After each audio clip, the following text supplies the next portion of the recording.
Hello, this is Charles Fockaert. On November 7, 2017, I want to welcome all of you, and I want to thank you for supporting this channel. I'm here overlooking Overton, Nevada. Been here since the 5th, I believe. I got here early in the morning after coming down from Mesquite, Nevada. And this is number 20 in the series On the Road with Charles Fockaert. Couple things. I have a mouse in the house. Now, I had quite a few mouses in the house when I was on the North Fork of the Flathead River. And it's a long story there, but I ended up getting some mouse traps. So I noticed the other night I had a mouse. I could hear it, and I knew what it was because I have experience now with a mouse in the house. And but anyway, I set out a couple of traps because you get one mouse in there, and they're like the third world invaders. You let one in, and they call their brother and their sister and their uncle and their aunt and their grandfather and their grandmother, and they all end up in your place. And then you got mice all over the place, and they're scratching around at night. Anyway, I've set out a couple of mouse traps. Whatever it was, skedaddled out of here yesterday afternoon. Didn't come back last night. Makes it hard to sleep too, because I had them running across my arm. I was sleeping here on this what they call a bunk, I guess, and so I knew I had quite a few in there. But anyway, also, before I forget, I got permission from Daryl Barr to play his songs, and I'm going to do that here at the end. So I just want you to know, and a hat tip to Ryan up there in Edmonton, where I guess Mr. Barr lives. I like his music, and I think you might too. And I'm sitting here looking out my window here, and I counted the other day about 50 RVs, and they're mostly the baby boomers. I'm a late baby boomer. And I'm sitting here thinking, I wonder what these people think about when they get up in the morning.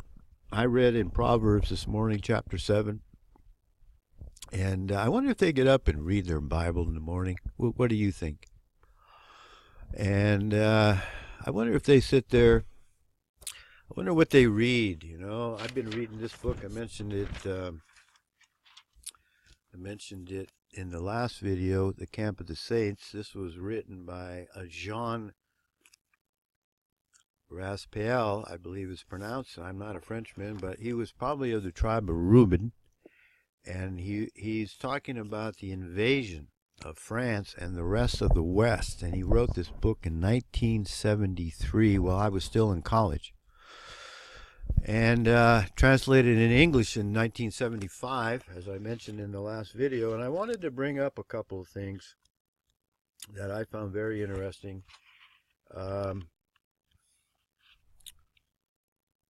He talks about the refusal to look truth in the face. And that's what I've been saying. I said, embrace. The theme of my channel here is embrace the love of the truth.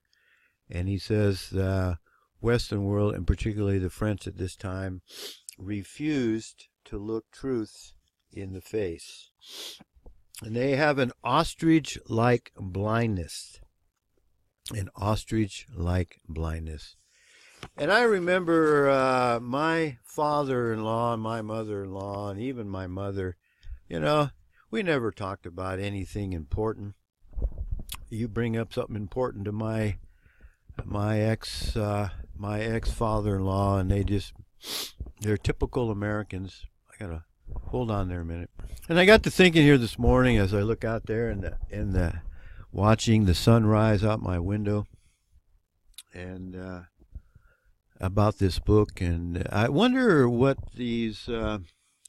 all these baby boomers that are soon to die. They're thinking about it. They're thinking about it now. Finally, when you're in your 40s, when you're in your 20s, you don't think about it at all. That your life's not going to last forever. When you're in your 30s, you kind of you don't think about it. When you're in your 40s, now you're busy making money and you got your family, and you don't think about that your life's not going to last forever. But I guarantee you, when you get up to your 60s, and especially when you retire, you start thinking about the fact that you're going to die. You're going to die. And how many people do you know that talk about that? That's looking reality in the face. How many people actually, when you sit down and you have a conversation with them, how many people do you know that actually talk about that? That look reality, that look truth in the face? Not too many that I know of. And I was wondering, what are all those people, those boomers, and all those Winnebagos and Laytons and Airstreams and Class A's and Class B's and Class C's and their Coachmans and their Ford F-250s and 350s and 450s and their Mercedes and their the big Ram, the Dodge Ram, and the pop-outs and their satellite dishes and what do these people think about? What do these people think about? Do they get up in the morning and actually give some thought about what's going on in the world around them and what they have done in their life to make things better? They got their ATVs and their four-wheelers and their satellite dishes and their Netflix and their CDs and their movies they can watch, and do they actually really think about important things? I don't think they do. I bet you I could walk out there and I wouldn't find a single one out of the 50 that I could talk to for longer than about 15 minutes. You start bringing up something, you can always tell what's on a person's mind, because it'll come out in his talk, in his speech, and his conversation. And the majority of the people you meet, that I meet, they don't talk about anything important. And as soon as you talk about something important, they gotta go. Sorry, nice talking to you, but I got the wife waiting for me, or I got something on the stove, or some male cow dung excuse to get the hell away from you. So that's why the world is in the situation it's in now. And I got to tell you, man, this is a good book. This guy predicted what's happening here in the West, and particularly in France. Hold on again. This book is a Camp of the Saints. That term, the Camp of the Saints, comes out of the phrase comes out of Revelation. I believe it's chapter. I had to check on the verse. It's in Revelation chapter 20, and it starts with verse number 7. And I'm going to read it. And when the 1,000 years are ended, Satan, the adversary, or Nakash, shall be loosed out of his prison, and shall go out to deceive the nations which are in the four quarters of the earth, Gog and Magog, to gather them together in battle. And I'd like you spinning spirits to tell us how you get a four quarters on a round earth. To gather them together to battle, the number of whom is as the sand of the sea. And they went up on the breadth of the earth. And that word there, breadth, is an interesting word. It's Strong's G 4116, platus, from 4111. It means to spread out flat. It's like the seal, the press they use when they use a wax seal, and it refers to pressing it down. And usually there will be an outer rim, which I call Antarctica. But anyway, I digress. And they went up on the breadth of the earth, and I'd like some of you Greek scholars to explain that one away for us. And they went up on the breadth of the earth and compassed the camp of the saints about, and the beloved city, and fire came down from God out of heaven and devoured them. So we have that, I believe, is going to be in our future. And I wonder how many people out there, how many of these baby boomers actually think about important stuff like that. I don't think there's too many. And this channel, we talk about those kind of things, and I hope to get into a lot more of that as I continue this book and other books I have. And there was something I want, oh yeah, hey, I want to ask you something. You think there's something wrong here? I've been making this video, this series of videos on the road with Charles Fockaert now for 3 weeks or more, and I've got 12 videos so far in the series, and I haven't gained a single subscriber in 3 weeks, folks. Now I find usually as your subscriber base increases, you get more subscribers on an exponential rate. And that's not happening on this channel. And I find that very unusual. My book, Deadbeat Dad, was removed, was censored on Lulu.com. My book was also censored on Amazon.com. You can still get my book.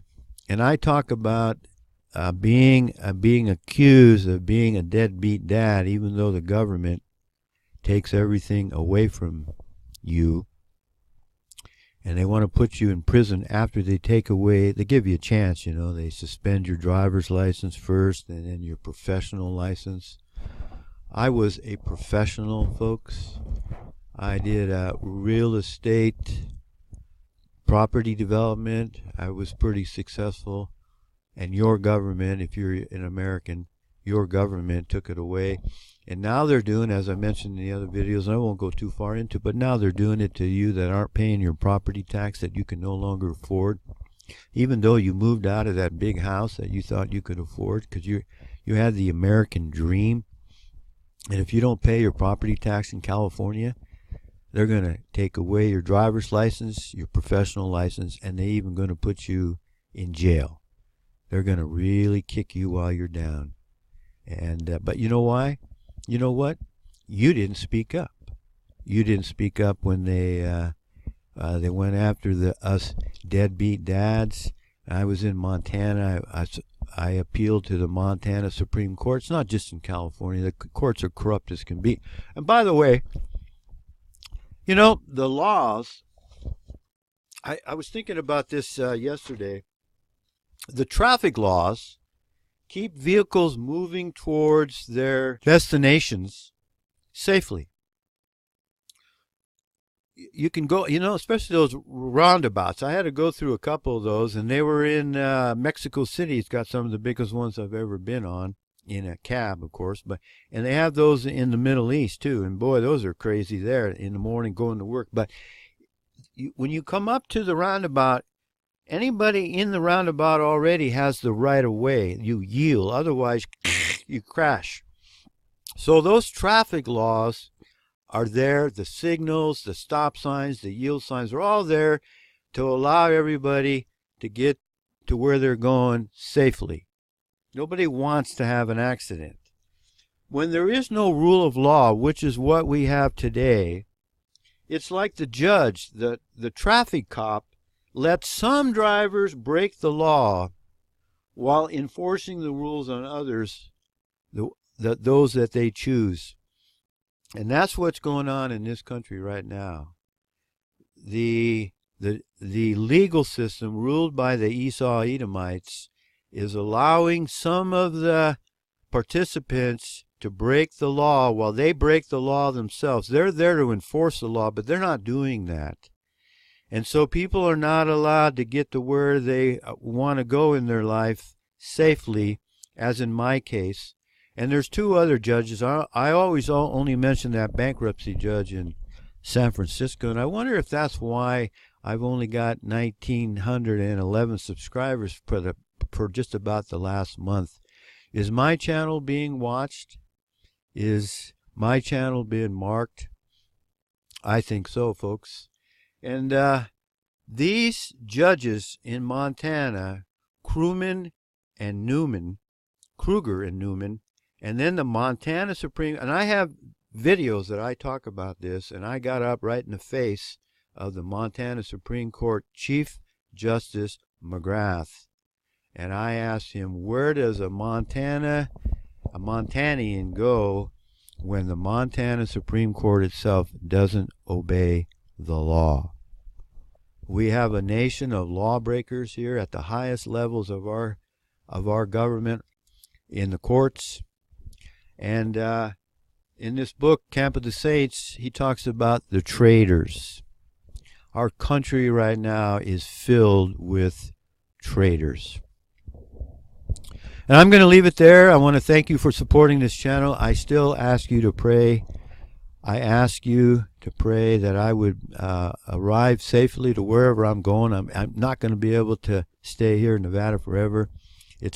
I need to move even further. I saw some geese fly by here a little while ago, honking, and they're headed south. They're headed further south, and I'm going to have to eventually move further south. And I do want to thank you for your prayer and your support of this channel, and pray that my subscriber base, or at least YouTube, takes off the restriction they must have put on there, folks. And I want to thank you for supporting this channel, and may the grace of God, our Father, Yahweh, may His grace be upon us all, for we certainly need it. See ya. I'm